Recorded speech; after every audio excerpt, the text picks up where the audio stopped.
അശോകൻ ചെരുവിലിനെ കുറിച്ച് നിങ്ങൾ കേട്ടിരിക്കാൻ സാധ്യതയുണ്ട്. 2024 48ാമത് വയലാർ സാഹിത്യ അവാർഡ് ലഭിച്ച വ്യക്തിയാണ് അശോകൻ ചെരുവിൽ.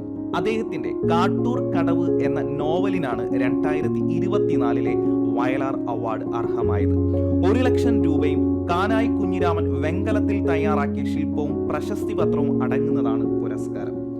1986 ചെറുകാട് അവാർഡ്, 1998 കേരള സാഹിത്യ അക്കാദമി അവാർഡ്, 2014 മുട്ടത്തു വർക്കി പുരസ്കാരം തുടങ്ങിയ നിരവധി അവാർഡുകൾക്ക് അർഹനാണ് അശോകൻ ചെരുവിൽ.